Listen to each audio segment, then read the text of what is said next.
الحمدللہ رب العالمین والصلاة والسلام علی سید المرسلین اما بعد فاعوذ باللہ من الشیطان الرجیم بسم اللہ الرحمن الرحیم. پڑھیے الصلاة والسلام علیک یا رسول اللہ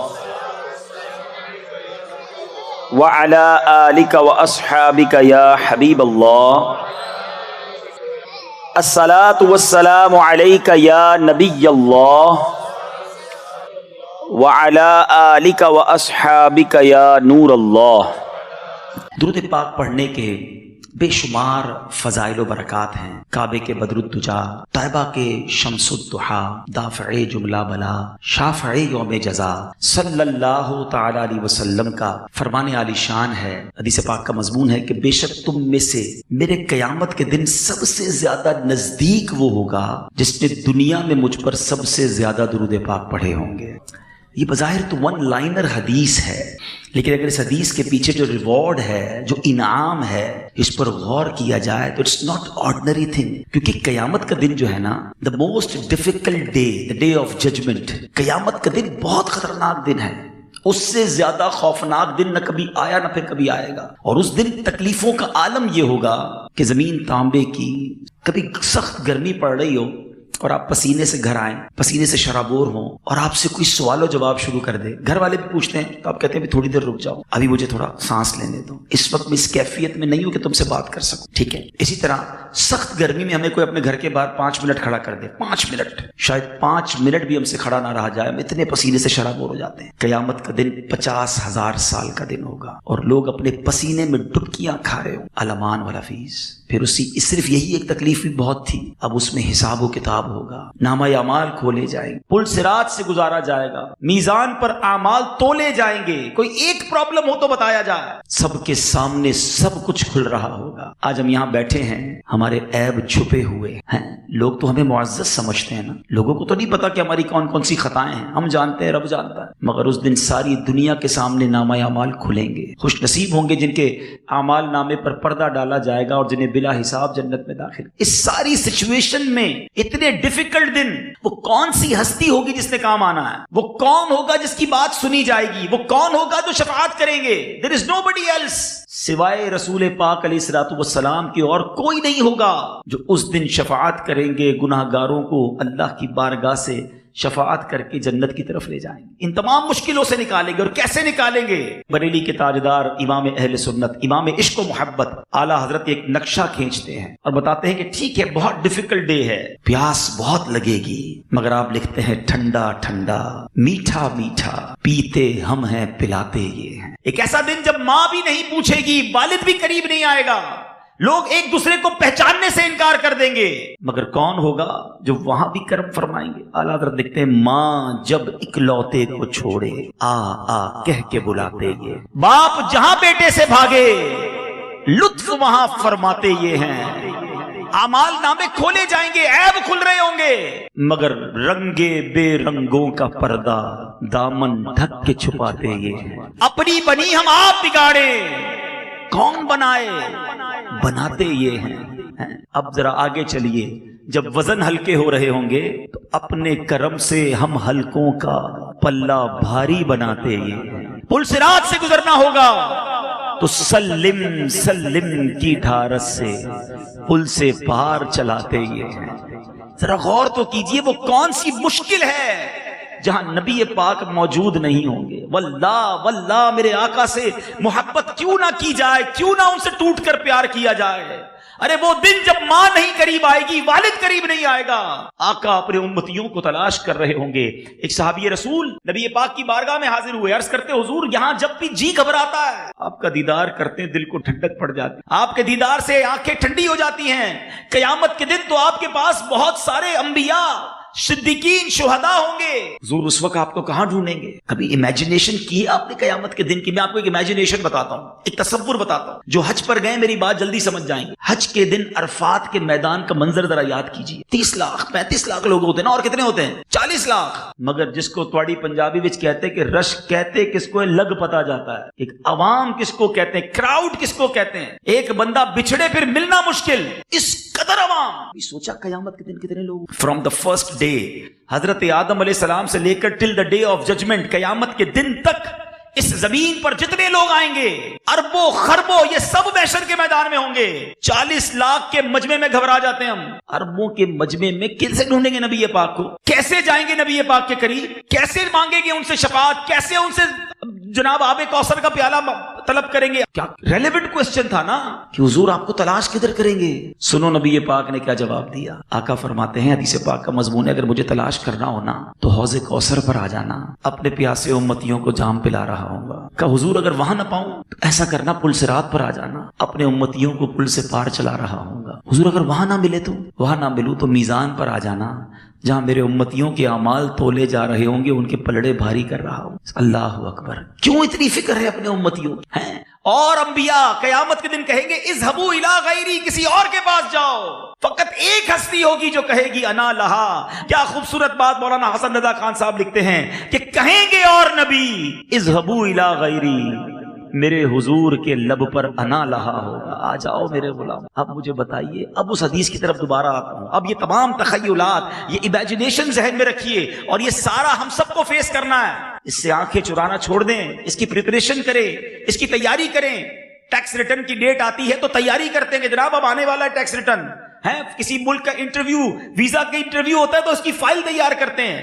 جاب انٹرویو کے لیے نہ جانے کتنی بار پریکٹس کرتے ہیں. قیامت کے دن کی کوئی پریپریشن، کوئی تیاری، کوئی ٹینشن، فکر ہی نہیں کسی کو. مگر سنو، اب اس انعام کو سمجھو کہ آقا فرماتے ہیں قیامت کے دن تم میں سے میرے سب سے زیادہ نزدیک وہ ہوگا جس نے دنیا میں سب سے زیادہ درود پڑھے ہو. اب بتاؤ، جو نبی پاک کے قریب ہو گیا اس کے تو سارے کام بن گئے نا. کام بنانا انہوں نے ہے، بگڑی بنانی انہوں نے، اور میں انہی کے قریب پہنچ گیا تو پھر تو کام ہو جائے گا نا. تو اب یہ سوچ لو درود پاک کتنا ضروری ہے. ایکچولی اٹ از دا کی آف سکسیس. یہ نبی پاک علیہ الصلوۃ والسلام کے قرب کی چابی ہے. تو درود پڑھتے رہا کریں، چلتے پھرتے اٹھتے بیٹھتے. فضول باتوں سے اپنے آپ کو بچائیں. تھوڑا سا یہ سوشل میڈیا، موبائل پر جو اتنے گھنٹوں ہمارے گزرتے ہیں اس سے نکلیں اور اپنا وقت اللہ اور اس کے رسول کے ذکر میں صرف کریں. یہ زبان اللہ نے دی ہے، اس کا بہترین استعمال یہ ہے کہ ہم اللہ اور اس کے رسول کا ذکر کرنے والے بن جائیں. آئیے میں بھی نیت کرتا ہوں اور آپ بھی نیت کریں کہ انشاءاللہ روزانہ کثرت کے ساتھ درود پاک پڑھیں گے، اور اللہ سے دعا کرتے ہیں کہ مولا قیامت کے دن کی سختیوں سے بچا لینا، محبوب پاک کے دامن میں جگہ دے دینا. گناہ گار ہیں مالک مگر تیرے محبوب کی امتی. انشاءاللہ. آئیے مل کر محبت کے ساتھ درود پاک پڑھ لیں. صلو علی الحبیب صلی اللہ تعالی علی محمد صلی اللہ علیہ وسلم. آج جس امیزنگ اور کمال کی پرسنالٹی پر مجھے کچھ مدری پھول پیش کرنے ہیں، یہ مہینہ ان کی یاد بھی دلاتا ہے، اور جب بھی ان کی بات ہوتی ہے تو ایمان تازہ ہو جاتا ہے. یہ شخصیت ہمیں سکھاتی ہے ایکچولی کہ نبی پاک سے محبت کرنی کیسے ہے، اپنی زندگی کا گول سیٹ کیا کرنا چاہیے، اپنی حیات کو نبی پاک کے طریقہ کار کے سانچے میں ڈھالنا کیسے ہے. یہ پرسنالٹی آج بھی ہمیں سکھاتی ہے. اگر ہم ان کے بارے میں پڑھتے ہیں، سنتے ہیں تو ایمان تازہ ہو جاتا ہے. اس پرسنالٹی کا مقام کیا ہے؟ ایک بار نبی پاک علیہ الصلوۃ والسلام نے صحابہ اکرام کے سامنے ایک بڑا خوبصورت فرمان ارشاد فرمایا، اور آقا علیہ الصلوۃ والسلام نے فرمایا کہ اچھی خصلتیں، حدیث پاک کا مضمون ہے، 360 ہیں اچھی عادتیں، بیسٹ ہیبٹس 360 ہیں. جب کسی سے اللہ تبارک و تعالیٰ بھلائی کا ارادہ فرماتا ہے تو اس کی ذات میں ایک خصلت پیدا کر دیتا ہے، اور اسی کے سبب اسے جنت میں بھی داخل کر دیتا. وہ ایک خصلت بھی کسی کو مل جائے تو جنت مل جاتی ہے. اب وہاں وہ پرسنالٹی، وہ شخصیت موجود تھی. عرض کرتے ہیں حضور کیا میرے اندر بھی کوئی ایک خصلت اس میں سے ہے؟ آقا فرماتے ہیں کہ تمہارے اندر یہ ساری خصلتیں موجود ہیں، وہ کوئی اور نہیں، افضل البشر بعد الانبیاء ہیں. تمام انبیاء اور رسل کے بعد سب سے افضل شخصیت سیدنا ابو بکر صدیق رضی اللہ تعالیٰ. کہ آقا ان کے بارے میں فرماتے کہ اے ابو بکر تمہارے اندر یہ ساری خصلتیں موجود ہیں. ایسی کیا خصلتیں تھی، ایسی کیا عادتیں تھی؟ آؤ میں آج حضرت ابو بکر صدیق کی کچھ عادتیں بتاتا ہوں. ہیبٹس آف سیدنا ابو بکر صدیق رضی اللہ تعالیٰ. ٹرائی ٹو انڈرسٹینڈ اور try to implement in your life. سننا بھی ہے، صرف سن کر انجوائے نہ کریں. ہم یہ دیکھیں کہ میری عادتیں کیا ہیں اور صدیق اکبر کی عادتیں کیا تھیں. آقا کا قرب کیسا ملا؟ اللہ اکبر. ذرا سوچو تو صحیح، کیا کوئی سوچ سکتا ہے جو ان کو نبی پاک کا قرب ملا، زندگی میں بھی ساتھ رہے، غار میں بھی ساتھ رہے، آج مزار میں بھی ساتھ. یار غار بھی ہیں اور یار مزار بھی ہیں. شاعر لکھتے ہیں نا، محبتوں کا صلہ ایسے کون دیتا ہے، محبتوں کا صلہ ایسے کون دیتا ہے، سنہری جالیوں میں یار غار آپ سے ہے. اللہ. آپ آپ کی عادت, پڑھتے جائیں تو ایمان تازہ ہو جاتا ہے. اچھا ایک بڑی امیزنگ بات کہ حضرت ابوبکر صدیق کا نام کیا ہے. حضرت ابوبکر جو ہے نا, ان کی کنیت ہے ابو بکر. یہ اتنی مشہور ہو گئی کہ اب ہم ابو بکر صدیق رضی اللہ تعالیٰ عنہ کہتے ہیں. صدیق ان کا لقب ہے, عتیق بھی ان کا لقب ہے, اور ابو بکر ان کی کنیت ہے. ان کا اصل جو نام ہے نا, یہ ہمیں پتا ہونا چاہیے کہ آپ کا نام عبداللہ, ٹھیک ہے, آپ کا نام عبداللہ ہے, اور یہ آپ کا لقب ہے عتیق اور صدیق. عتیق کیوں کہلاتے تھے؟ سبحان اللہ, آپ نے اس کی کئی روایتیں ملتی ہیں کہ آپ نے کئی غلاموں کو خرید کر آزاد کیا. عتیق کہتے ہیں آزاد کیا گیا یا آزاد, آپ کا لقب عتیق پڑ گیا. صدیق, سبحان اللہ. اچھا عتیق کے بارے میں ایک اور حدیث پاک سے نبی پاک علیہ الصلوۃ والسلام فرماتے ہیں ابو بکر عتیق فی السماء و عتیق فی الارض. ابو بکر آسمان میں بھی عتیق ہیں, زمین میں بھی عتیق. اور صدیق کا لقب بہت ساری اس کی بھی وجوہات علماء نے لکھی, مگر وہ عظیم واقعہ ہے. معراج کی رات تھی, ٹھیک ہے نا, آپ نے واقعہ سنا ہوگا کہ نبی پاک علیہ الصلوۃ والسلام نے 27 رجب, the morning of 27 رجب, ایک ریویل کیا, ایک اعلان کیا کہ میں رات کے تھوڑے سے حصے میں ایک طویل سفر کر کے بیت المقدس سے ہو کر واپس آیا ہوں. ابو جہل بدبخت, اس نے جب یہ سنا کہ رسول پاک یہ دعویٰ کر رہے ہیں تو اس نے کہا کہ کیا حضور آپ, میں اور لوگوں کو بھی جمع کر لیتا ہوں, کیا آپ ان کے سامنے بھی یہ بات کر دیں گے؟ نبی پاک نے فرمایا بالکل, میں ان کے سامنے بھی بیان کر دوں گا. اب کیا ہوا, اب ابو جہل اور لوگوں کو بھی لے کر آ گیا, اور جب اور لوگ آ گئے تو ابو جہل نے کہا ذرا فرمائیے وہ آپ کیا فرما رہے تھے؟ نبی پاک نے فرمایا کہ میں رات کے تھوڑے حصے میں بیت المقدس کی حاضری دے کر سیر کر کے واپس آیا ہوں. اچھا اس زمانے میں بیت المقدس کا ٹریول 1 مہینہ جانا 1 مہینہ آنا, گھوڑے پر جاتے یا اونٹ پر جاتے, تو جو سفر 2 مہینے کا ریٹرن تھا رات میں طے ہو نہیں سکتا تھا. تو معاذ اللہ انہوں نے نبی پاک کا مذاق اڑانا شروع کر. اچھا اب لوگوں نے سوچا, سیدنا ابوبکر صدیق جو تھے نا وہ بڑے معتبر تھے, بڑے معزز تھے, بڑے بزنس مین تھے, تو وہ چاہتے تھے کہ کسی طرح سیدنا صدیق اکبر کو ڈیٹیچ کر دیا جائے نبی پاک علیہ الصلوۃ والسلام سے. یعنی کفار مکہ بڑے غمزدہ تھے کہ ابو بکر ایمان کیوں لے آئے, ان کا ایک بڑا مقام ہے, بڑے بیپاری ہیں. تو انہوں نے کہا اب موقع اچھا ہے نبی پاک علیہ الصلوۃ والسلام سے صدیق اکبر رضی اللہ تعالیٰ عنہ کو دور کرنے. گھر پہ پہنچ گیا حضرت ابوبکر صدیق کے, دروازہ کھٹکھٹایا, دروازہ کھلتا ہے, سوال ہوتا ہے کہ اے ابو بکر تم جانتے ہو تمہارے نبی کیا کہہ رہے ہیں؟ کیا کہہ رہے ہیں؟ کہ وہ فرماتے ہیں کہ میں رات کے تھوڑے حصے میں بیت المقدس سے ہو کر آ گیا ہوں. حضرت ابوبکر کہتے ہیں کہ واقعی میرے آقا ایسا کہتے ہیں؟ ہو سکتا ہے اس وقت سوال کرنے والوں نے سوچا ہو کہ ہیزیٹیشن آ رہی ہے, کچھ نہ کچھ لگتا ہے کہ سوال کیا ہے تو کوئی گھبراہٹ ہے. کہاں وہ یہی کہتے ہیں کہ رات کے تھوڑے حصے میں بیت المقدس سے ہو کر آ گئے ہیں. اللہ اکبر. حضرت ابوبکر کا جواب سنے رضی اللہ تعالیٰ, کہتے ہیں اگر میرے آقا فرماتے ہیں تو سچ فرماتے, میں اس کی تصدیق کرتا ہوں. لوگوں نے کہا ابوبکر تم یہ کیسے تصدیق کر سکتے ہو کہ رات کے تھوڑے حصے میں بیت المقدس ہو کر آ گئے؟ تو کمال کا جواب دیتے ہیں, فرماتے ہیں میں تو اس سے بڑی بڑی باتوں کی تصدیق کرتا ہوں. میرے آقا روزانہ آسمانی خبریں دیتے ہیں کہ جبریل امین آئے ہیں قرآن لے کر, جب میں اس پر ایمان لے آیا تو اگر نبی پاک فرماتے ہیں کہ بیت المقدس ہو کر آئے ہیں تو سچ فرما رہے. وہ دن تھا کہ آپ کا لقب صدیق پڑ گیا, کہ آپ نے بغیر دلیل کے نبی پاک کی بات کی صداقت کی, تصدیق کی. اے میرے میٹھے اسلامی بھائیوں, یہاں ایک اور بات بھی سیکھنے کو مل رہی ہے کہ ابو جہل نے لاجک تلاش کی, آرگیومنٹ کیا, اور صدیق اکبر نے لبیک یا رسول اللہ اس وقت کہا. جو آقا نے فرمایا وہی حق ہے. اب غور کر لیں کہ آج بھی کچھ لوگ 27 رجب میں آرگیومنٹ کرتے نظر آتے ہیں, اور آج بھی کچھ لوگ نبی پاک کی شان بیان کرتے نظر آتے. اب خود چیک کر لیں کہ یہ پرابلم اس دن سے چلا آ رہا ہے.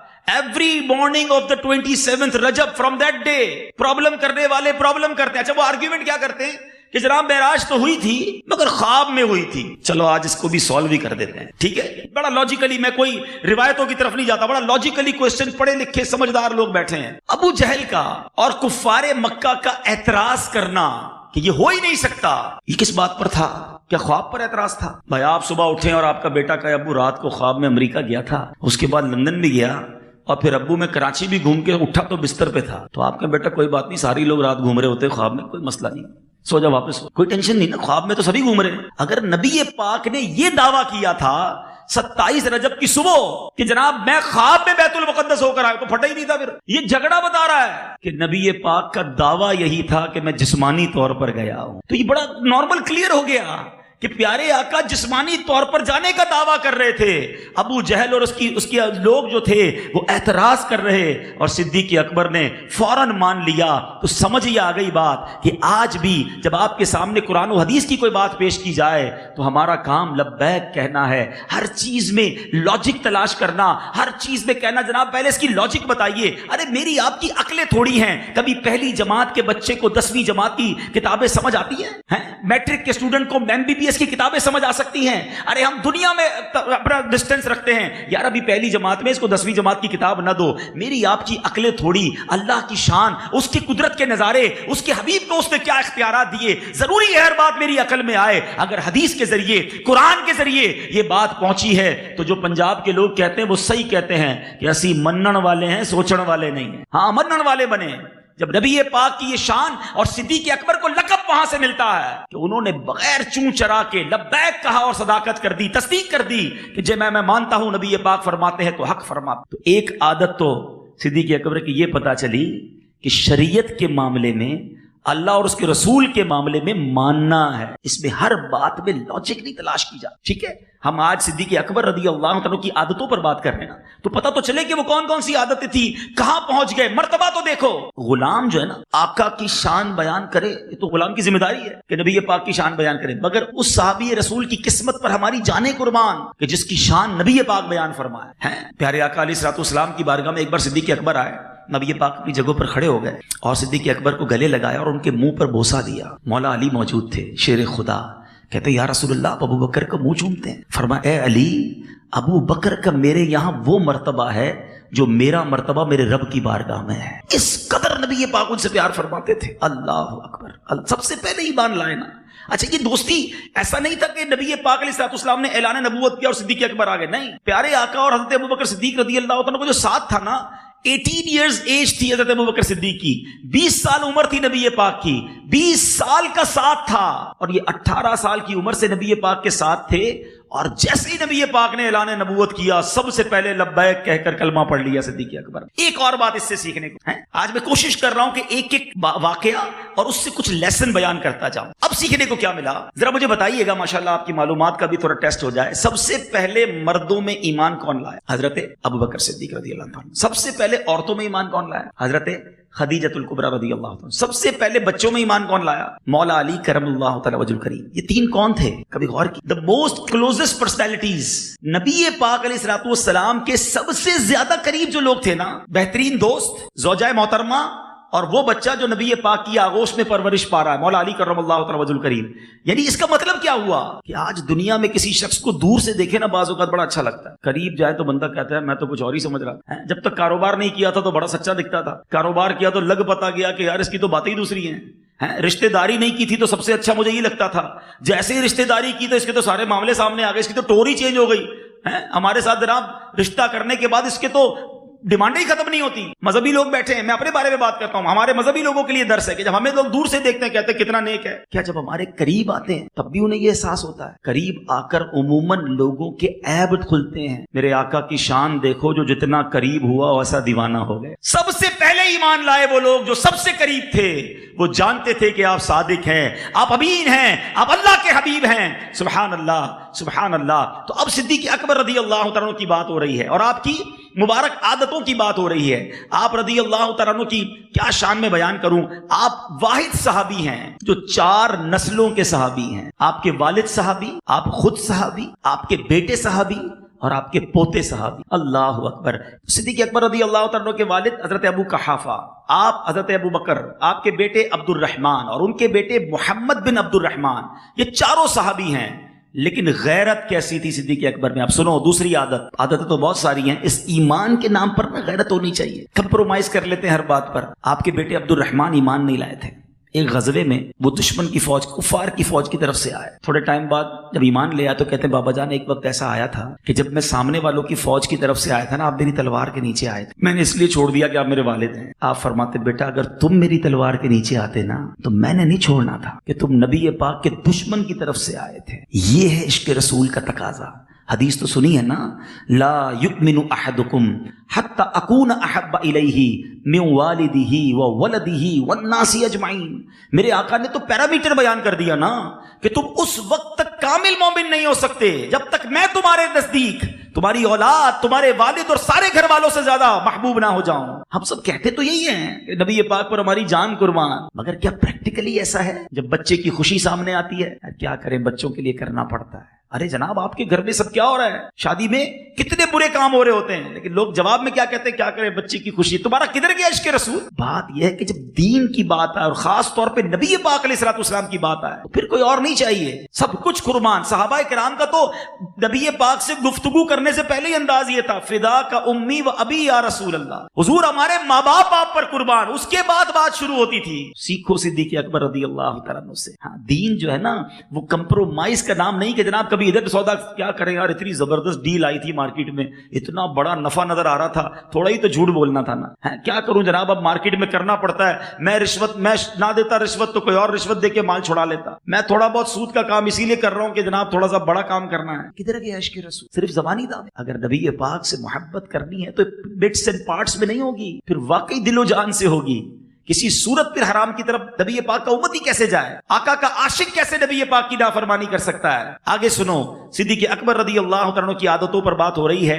ایک بار سیدنا یعنی آپ کی, اب میں عاجزی انکساری پر بات کرتا ہوں. پہلے تو ایک اور خوبصورت بات سنیں کہ آپ سے ایک بار پوچھا گیا کہ آپ نے کبھی زمانہ جاہلیت میں شراب پی تھی, ایمان لانے سے پہلے, ٹھیک ہے نا. آپ نے فرمایا میں اللہ کی پناہ مانگتا ہوں. فرمایا وجہ کیا تھی, آپ نے کیوں نہیں پی شراب؟ آپ کہتے ہیں اپنی عزت اور غیرت کی حفاظت کے لیے میں شراب نہیں پیتا تھا, کیونکہ جو شراب پیتا ہے اس کی عزت اور غیرت دونوں ضائع ہو جاتی. اور نبی پاک علیہ الصلوۃ والسلام نے فرمایا کہ ابو بکر نے سچ کہا, نبی پاک نے ان کی تصدیق کی. تو اب یہاں ماشاءاللہ تاجران بیٹھے ہیں, اب بولنے کو جی تو نہیں چاہ رہا, لیکن جو اطلاعات آتی ہیں کہ اب بہت ساری جگہوں پر شراب پی جاتی ہے, نجی محفلوں میں شراب پی جاتی ہے, منشیات عام ہوتی جا رہی ہے, ہمارے نوجوان اس میں غرق ہوتے جا رہے ہیں, اب عیب بھی نہیں سمجھتے اس کو. خدا کے بندو, شراب وہ لعنت ہے, وہ عظیم گناہ ہے کہ جس کے بارے میں ایسی احادیث ہے کہ نبی پاک نے شراب پینے والے, پنانے والے, بنانے والے, اٹھانے والے, بیچنے والے, خریدنے والے سب پر لعنت ارشاد فرمائی ہے. لیکن شراب کو برا سمجھنے کے لیے کوئی تیار. سنو,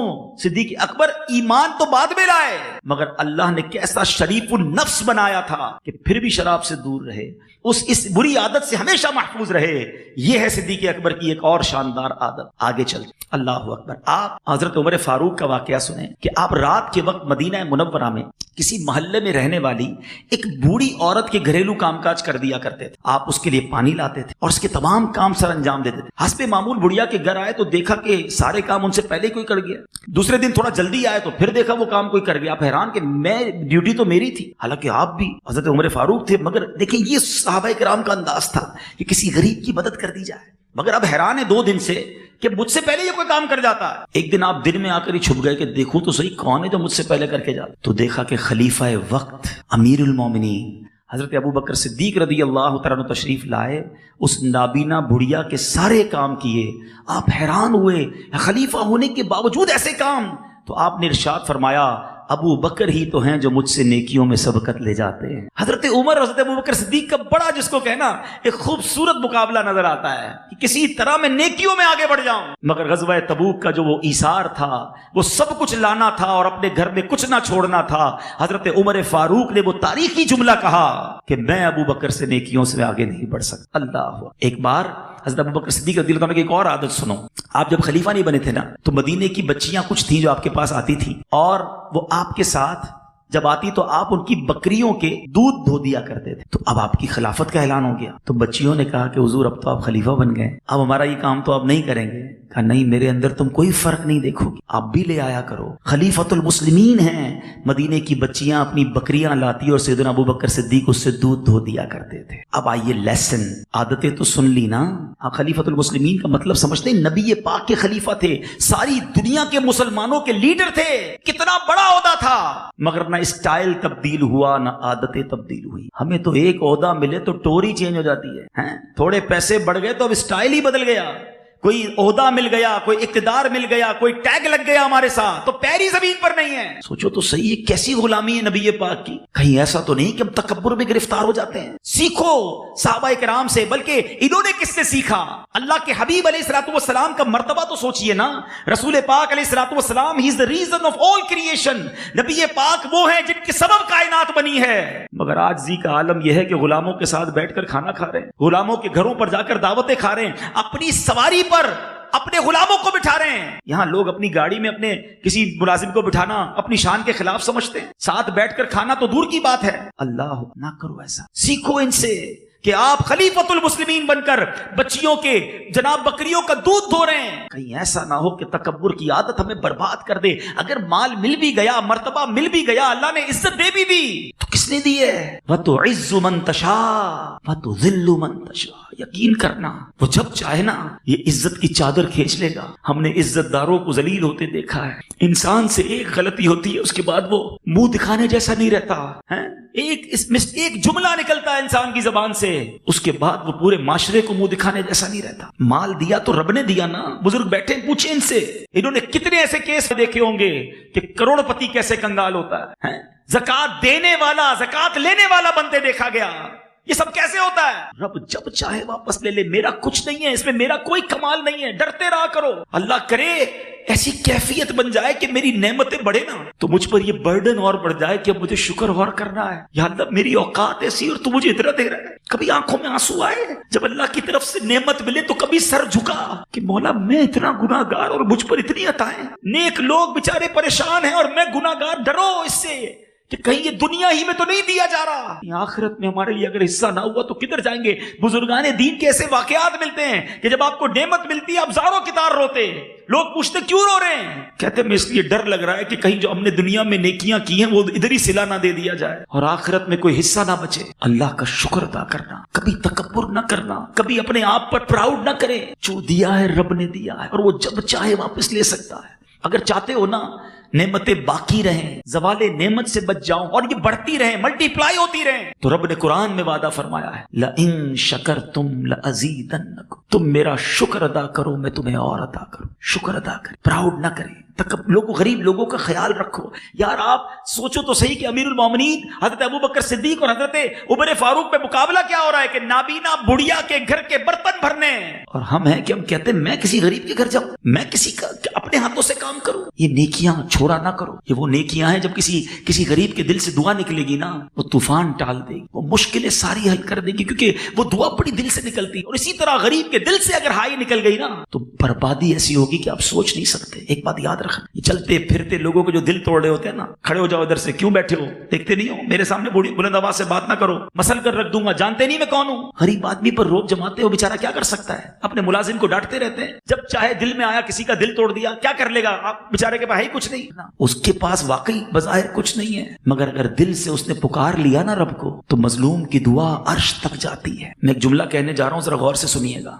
جب زندگی میں آپ یہ فیل کریں نا کہ یار بنی بگڑ رہی ہے, سب کچھ سیٹ تھا, صحت بھی اچھی, کاروبار بھی good, family life very brilliant, اور اچانک ایک ایک کر کے چیزیں خراب ہو رہی ہیں, تو چیک کرو کسی کی ہائی تو نہیں لے لی, کسی کو تکلیف تو نہیں پہنچا دی. یاد رکھنا اگر کسی کے ہاتھ اٹھ گئے نا اللہ کی بارگاہ میں, تو پھر بچنا مشکل ہو جائے. ڈر کے ساتھ, شکر کے ساتھ, عاجزی کے ساتھ زندگی گزارو. جتنی اللہ تمہیں نعمتیں دیتا رہے سر اتنا جھکتا رہے. یار درخت پر بھی پھل لگتے ہیں تو درخت جھکتا ہے, اکڑتا نہیں ہے. ادھر عجیب بات ہے کہ اللہ نعمتیں دیتا اور بندہ اکڑنا شروع ہو جاتا. عقل بھی یہ کہتی ہے کہ وہ عطائیں دے تو ہم سجدے بڑھائے. ہوتا یہ ہے وہ عطائیں بڑھاتا ہے, ہم خطائیں بڑھاتے. نہ کریں ایسا. آؤ صدیق اکبر رضی اللہ تعالیٰ عنہ کی ایک اور شاندار عادت. کیا عادت؟ اللہ کی راہ میں خرچ کرنے کا جو انہیں شوق تھا نا, اللہ اس کا صدقہ نصیب کر دے, اس کا ذرہ نصیب کر دے. آپ ایک بڑے کاروباری تھے. آپ کو بتاتا چلوں کہ صدیق اکبر رضی اللہ تعالیٰ عنہ ایک کپڑے کا وسیع کاروبار, بہت بڑے بزنس مین تھے.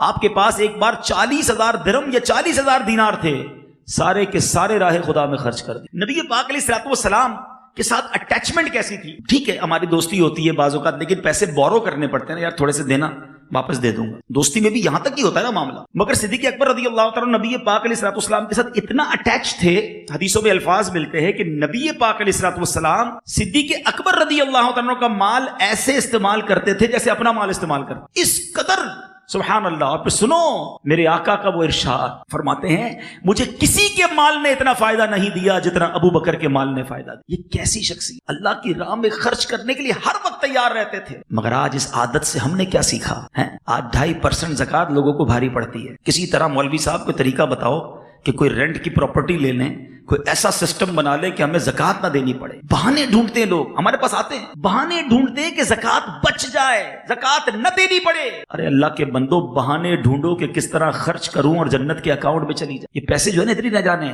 میں آج ایک کاروباری شخص کے ساتھ بیٹھا تھا, ہم ایک ٹریول پہ تھے, میں نے ان کو ایک بات کہہ دی تھی, انہوں نے مجھے وہی بات ریپیٹ کیا آج کہ آپ کی بات میرے دل میں لگ گئی ہے. میں نے اس کو کہا ایک بات بتاؤ, آپ اپنے والدین کے لیے تو شاید کچھ نہ کچھ دعا کرتے ہو, صدقہ کرتے ہو, کبھی دادا کے لیے کرتے ہو, پردادا کے لیے کرتے ہیں؟ ہم میں سے کئیوں کو تو پردادا کا نام بھی یاد نہیں, اپنے ہی پردادا کا نام یاد نہیں ہے. تو سمجھ لو کہ ہمارے بھی مرنے کے بعد نا زیادہ سے زیادہ بچے ہی کچھ کر لیں گے تو کر لیں گے, اس کے بچوں نے تو بھول جانا ہے ہمیں. ہمارے چیپٹر کلوز ہو جائے گا نیکیوں کا, نیکیاں کلوز ہو جائیں گی مرنے کے بعد. خود کچھ ایسا کر جاؤ کہ میں چلا جاؤں اور قیامت تک یہ میٹر چلتا رہے, بعد میں کوئی یاد نہیں رکھے گا. ارے جب تم نے خود اپنے لیے کچھ نہیں کیا تو کیسے امید رکھتے ہو کہ بعد والے تمہارے لیے کریں گے؟ صدیق اکبر رضی اللہ تعالیٰ عنہ کی سیرت سے یہ سیکھیے. آپ کو پتا ہے حضرت ابوبکر صدیق رضی اللہ تعالیٰ عنہ کا بہت بڑا صدقہ کیا ہے؟ جس مسجد نبوی میں جا کر ہم نوافل پڑھتے ہیں اور ترستے ہیں کہ اس مسجد کی حاضری ملے, سنو اس کی مسجد کی قیمت صدیق اکبر رضی اللہ تعالیٰ عنہ نے عطا کی تھی. نبی پاک نے صدیق اکبر کے مال سے اس کی رقم پیش کی تھی یتیم بچوں کو, اور آج مسجد نبوی موجود ہے. سبحان اللہ, صبح قیامت تک کروڑ لوگ جو حاضری دیں گے مسجد نبوی میں, نمازیں ہوں گی, اذانیں ہوں گی, سجدے, تلاوت, یہ سب کا ثواب صدیق اکبر رضی اللہ تعالیٰ کے اکاؤنٹ میں جا رہا. یہ وہ نیکیاں. چلے ہم مسجد نبوی میں حصہ نہیں ملا سکے, یہاں دنیا میں تو مسجد بنا سکتے ہیں نا. سیکھو ان کی عادت سے, اور یہ کمال کا انویسٹمنٹ ہے. کوئی یہ نہ سمجھے کہ میں دعوت اسلامی کے لیے مسجد بنانے کی بات کر رہا ہوں. ارے آپ خود بنائیے, خود چلائیے, بناؤ تو صحیح. کیونکہ اللہ کے حبیب علیہ الصلوۃ والسلام فرماتے ہیں جو اللہ کے لیے مسجد بناتا ہے اللہ اس کے لیے جنت میں گھر بناتا ہے. میں آپ سب سے سوال کرتا ہوں, بڑے شاندار گھر ہیں آپ لوگوں کے, جنت میں گھر کا ایڈریس ہے آپ کے پاس کہ بھائی آپ ادھر تو یہاں رہتے, جنت میں کہاں رہیں گے؟ پتہ نہیں, جاؤں گا نہیں جاؤں گا. ارے اللہ کے نبی کے وعدوں پر یقین رکھو, بناؤ مسجد اور بتاؤ کہ انشاءاللہ جنت میں بھی میرا ایک گھر ہے. کیونکہ میرے نبی نے فرمایا ہے کہ جو دنیا میں مسجد بنائے گا اللہ کی رضا کے لیے, اللہ اس کے لیے جنت میں گھر بنائے گا. ایک صاحب ملے مجھے, بڑے کمال کی شخصیت تھے, کہتے سب بچوں کو پاکستان میں بھی کوٹھی بنا دی ہے, سب کے لیے جنت میں بھی گھر بنا. میں نے کیسے بولا سب بچوں کے نام کی ایک مسجد بنا؟ یہ ہے نا انویسٹمنٹ ہے. ماں باپ کے نام کی بھی مسجد, سارے بچوں کے نام کی مسجد, بچیوں کے نام کی مسجد. میں نے کہا یہ ہوئی کمال کی بات, یہ مائنڈ سیٹ کی بات ہے. کیا کریں گے ہم جب وقت پورا ہونا ہے نا؟ ہم سب نے جانا ہے, جوان نے بھی جانا ہے, بوڑھے نے بھی جانا ہے. تو خدا را جانے سے پہلے کر لو نا تیاری. اگر ادھر ایمٹی ہینڈڈ چلے گئے, ادھر کروڑوں اربوں چھوڑ گئے اور ادھر ایک روپیہ نہ بھیجا, کس کام؟ ایسی تیاری کریں, ایسی انویسٹمنٹ کریں کہ میں یہاں سے جاؤں تو ادھر بھی تیاری شاندار ہو. جس قبر میں جاؤں وہ قبر بھی نرم, ملائم اور جنت کا باغ ہو. میں جب بھی یہاں لوگوں کے گھروں میں جاتا ہوں اور میں دیکھتا ہوں کہ کتنے شاندار بیڈ روم, ڈرائنگ رومز ہوتے ہیں, تو میں پرسنلی بھی لوگوں کو یہ کہتا ہوں کہ جب تمہیں اللہ نے اتنے اچھے گھر دیے نا تو تمہیں تو اچھی قبر کی زیادہ تیاری کرنی چاہیے. کیونکہ عادت ہی نرم بستر پر سونے کی ہے, نہ ایئر کنڈیشن کے بغیر نیند آتی ہے, نہ جنریٹر کے بغیر سو سکتے ہیں. قبر میں سانپ اور بچھو آ گئے تو بنے گا کیا؟ جس طرح آپ یہاں سے کراچی جاتے تو پہلے پوچھتے ہیں ہوٹل کون سا ہوگا, اب تو لوگ اس ہوٹل کی کیٹیگریز اور اس کے ریویوز پڑھتے ہیں کہ یار ذرا بتاؤ رہنے والوں نے کیا کہا تھا, کمفرٹیبل تھا کہ نہیں, باتھ روم اچھا تھا, بریک فاسٹ ٹھیک تھا کہ نہیں, بیڈ کیسا تھا. ایچ اینڈ ایوری ہم جناب اس کی باریکی کو چیک کرتے ہیں کہ رہنا ایک دن ہے, 2 دن, لیکن یار ذرا ریویو دیکھو کیسا ہے, ہوٹل کا ویو کیسا ہے, صاف ستھرا ہے کہ نہیں. ارے جدھر ایک دن رہنا ہے ادھر کے ریویو پڑھ رہے ہو, ادھر کی تیاری کر رہے ہو. جدھر قیامت تک رہنا ہے میں بتاتا ہوں اس کا ریویو کیا ہے, میں بتاتا ہوں اس کی کیٹیگری کیا ہے, 5 اسٹار ہے یا کیا ہے میں بتاتا ہوں. میں کیا بتاؤں گا؟ اللہ کے حبیب علیہ الصلوۃ والسلام فرماتے ہیں کہ قبر 2 طرح کی ہوتی ہے, دیر از نو تھرڈ آپشن. آقا فرماتے ہیں قبر یا تو جنت کے باغوں میں سے باغ ہوگی یا تو دوزخ کے گھڑوں میں سے گھڑا. غور کر لو, میں بھی غور کروں اور آپ بھی غور کریں. اگر آج مر گیا اور جس قبر میں جاؤں گا وہ جنت کا باغ بن جائے گی, ایسی لائف گزار لی ہے. تھوڑا سا اپنی لائف کو ریوائنڈ کرو نا. کوئی 30 سال, کوئی 40 سال, کوئی 50 سال, کوئی 60 سال کا بیٹھا ہے کہ یار ایسی زندگی گزار لی ہے کہ بس اگر آج مر جاؤں تو الحمدللہ قبر جنت کا باغ ہی بننی ہے, تو پھر تو ٹھیک ہے, یو آر ویری بیسٹ. اور اگر دل سے یہ صدا آ رہی ہے کہ نہیں ابھی تو توبہ کرنی ہے, اگر ابھی مر گیا تو مر جاؤں گا, اور خدا کی قسم اگر قبر جہنم کا گھڑا بن گئی نا تو پھر کوئی بچانے نہیں آئے گا, پھر ہم ہوں گے. اور اللہ نہ کرے, اللہ نہ کرے, پلیز سیکھو صدیق اکبر رضی اللہ تعالیٰ عنہ کی سیرت سے آخرت کی تیاری, اپنے مال کے ذریعے, اپنے اعمال کے ذریعے, اپنے کردار کے ذریعے. باتیں تو بہت ساری ہیں, میرے پاس تو بہت ساری عادتیں ہیں, مگر ظاہر ہے کہ بیان کا بھی ایک ٹائم ہوتا ہے. میں ایک آخری بات, صدیق اکبر رضی اللہ تعالیٰ عنہ صدقہ دیتے تھے نا, اس صدقے کے ساتھ ساتھ ظاہر ہے کہ انہوں نے کچھ لوگوں کے منتھلی باندھ دیے تھے, یا یوں سمجھے کہ اخراجات اپنے ذمے لے لیے تھے, ٹھیک ہے نا. تو ایک بار صدیق اکبر رضی اللہ تعالیٰ عنہ نے ایک صحابی رسول جو تھے, جن کو آپ نے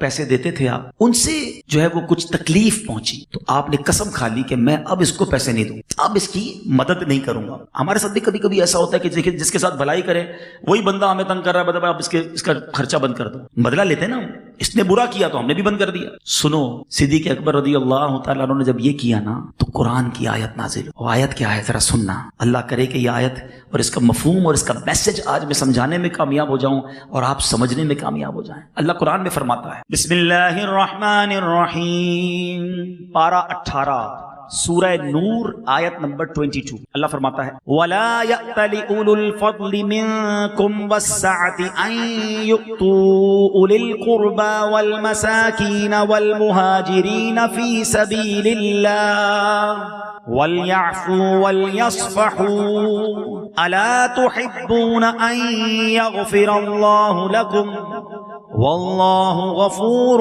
رحیم.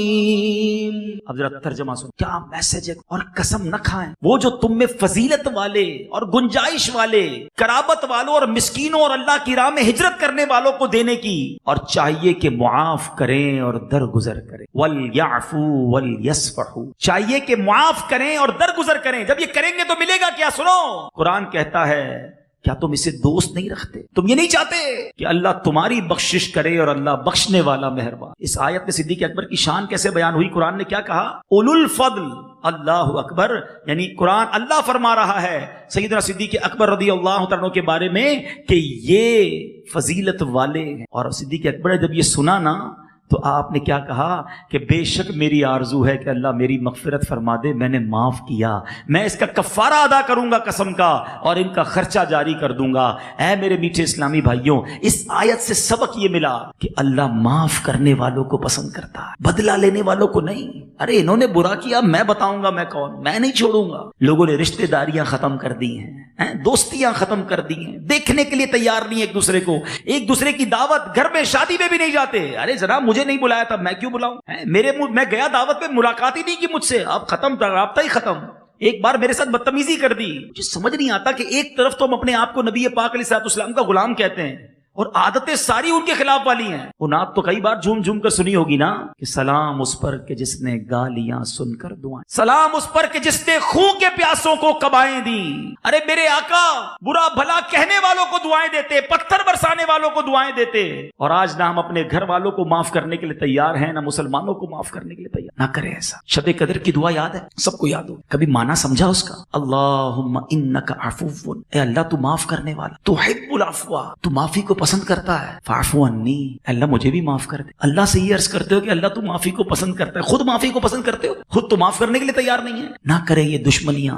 نبی پاک نے فتح مکہ کے موقع پر کیسوں کو معاف کیا تھا، جنہوں نے صحابہ کو شہید کیا. آپ کے عزیز چچا حضرت حمزہ رضی اللہ عنہ کے کلیجہ چبانے والوں کو بھی آپ نے معاف کر دیا. اور آج ہم چھوٹی سی غلطی کرنے والے نہ ملازم کو معاف کرنے کے لیے تیار ہیں، نہ بیوی کو معاف کرنے کے لیے تیار ہیں، نہ رشتہ داروں کو معاف کرنے کے لیے تیار ہیں. کئی جگہوں پر ہم نے سنا کہ میاں بیوی میں دوری ہے. بیوی کہتی ہے شوہر معافی مانگے تو آؤں گی، شوہر کہتا ہے بیوی معافی مانگے تو آؤں گی. اس چکر میں، ایک سوری کے چکر میں دونوں دور بیٹھے ہیں. کئی سال ہو گئے. دو دوست ایک دوسرے کو یاد بھی کرتے ہیں، بچپن کے دوست تھے، لڑائی ہو گئی، یاد بھی آتی ہے، مگر کہتے ہیں میں کیوں جاؤں، غلطی تو اس نے کی تھی نا، وہ سوری کرے پھر جاؤں گا. وہ ایک سوری نے تم دونوں کو دور بٹھایا ہوا ہے. ایسا نہ کرو، چھوٹی سی زندگی ہے، پیار سے گزارے. اگر وہ نہیں کرتا آپ بجا کے سوری کر لیں. شیطان ابھی آپ کے دماغ میں بات ڈالے گا، یار مولانا صاحب بات تو ٹھیک کر رہے ہیں مگر قصور تو اس کا تھا، میں کیوں معافی مانگوں؟ تو یہی تو بتا رہا ہوں، قصور کس کا تھا؟ حضرت ابوبکر صدیق نے کس کو معاف کیا؟ جس کا قصور نہیں اس کو آپ نے معاف کیا. تو کیا معاف کیا؟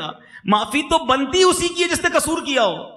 آپ کا یار آپ کا کوئی قصور نہیں ہے، میں نے معاف کیا، تو یہ معافی ہے؟ معافی تو یہ ہے کہ قصور اس نے کیا پھر بھی معاف کر. وَلْيَعْفُوا وَلْيَصْفَحُوا. اللہ کرے یہ جملہ یاد ہو جائے نا، جب غصہ آنے لگے نا، جب بدلہ لینے کو جی چاہے، جب ریونج کو جی چاہے، یہ آیت کا جملہ یاد کر لو، وَلْيَعْفُوا وَلْيَصْفَحُوا. اور اللہ نے آگے فرمایا کہ کیا تم اس بات کو پسند نہیں کرتے کہ اللہ تمہیں معاف کر دے؟ اگر ہم معاف نہیں کریں گے نا، اور اگر ہمیں معاف نہ کیا گیا تو حدیث پاک ہے جس کا مضمون ہے کہ جو رحم نہیں کرتا اس پر رحم نہیں کیا جائے گا، اور جو معاف نہیں کرتا اسے معاف نہیں کیا جائے گا. اب آپ چیک کر لیں، بدلے لیتے رہیے. اگر ہمیں پکڑ لیا گیا ہم کدھر جائیں گے؟ ہماری کتنی گناہ ہیں، ہماری کتنی خطائیں. بندوں کو معاف کرو اس نیت سے کہ اللہ میں نے بندے کو معاف کیا، تو رحمان ہے، تو مجھے معاف کر. اللہ کرے کہ دل میں اتر جائے میری بات، دشمنیاں ختم کر. ہماری میمنی کا ایک جملہ بڑا پیارا ہے، جو نمیوں وہ اللہ کے گمیوں، نم جائی جھک جائے. معافی مانگ، آپ کا قصور نہیں پھر بھی مانگ، فون کر لیجیے بھائی معاف کر دو یار، غلطی ہو گئی.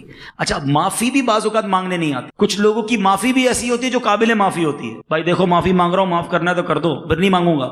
یار معافی مانگنے ہے، جھگڑا کرنا ہے. معافی نرمی سے ہوتی ہے، عاجزی سے ہوتی ہے. پیار سے ہوتی ہے. اگر واقعی دوستی کرنی ہے, فارمیلٹی تو پوری نہیں کرنی نا کہ عبدالحبیب بھائی آپ نے کہا تھا میں مانگ کے آ گیا پھر بھی نہیں مانا, پھر تمہاری مرضی ہے. ہم تو چاہتے ہیں کہ ختم کرے چیزوں, کوئی تحفہ لے کے چلے جائیں ان کے گھر. ہاں, کاروباری جھگڑا ہو جاتا ہے, کاروبار میں پرابلم ہو جاتی ہے, کبھی پیمنٹ اس نے لیٹ کر دی, کبھی آپ نے لیٹ کر دی, آپ کو لگتا ہے یار چلو جو بھی ہوا مسلمان ہے نا, غلطی ہوگی, ختم کریں, دوستی کر لیں. کاروبار کریں یہ ضروری نہیں ہے, آپ کہہ رہے میں نے کاروبار اس سے نہیں کرنا, کوئی مسئلہ, لیکن بات چیت تو کریں نا, دوستی تو کریں, ملاقات تو کریں. تو آپ ان چیزوں کو ختم کریں اور سیکھیں صدیق اکبر رضی اللہ تعالیٰ کی سیرت سے کہ آپ کو شدید تکلیف پہنچی تھی مگر آپ نے قرآن کی جب آیت سنی تو انہیں معاف کر. اللہ پاک مجھے بھی ان عادتوں سے کچھ سیکھنے کی توفیق نصیب فرمائے, آپ کو بھی نصیب فرمائے. ایسے پیاری باتیں دعوت اسلامی کے مدنی ماحول میں سکھائی جاتی ہیں. اگر آپ مدنی چینل دیکھیں گے تو ایسے کئی بیانات آپ سن سکیں گے اور انشاءاللہ باتوں کو سیکھ سکیں گے. اور گزارش کروں گا کہ کم از کم 3 دن قافلے میں بھی سفر کریں, تاکہ جب قافلوں میں جاتے ہیں تو ان عاجزی, انکساری اور ان تمام چیزوں کی عادتیں اپنانا ہمارے لیے آسان ہو جاتا ہے. آمین بجاہ النبی الامین صلی اللہ علیہ وسلم.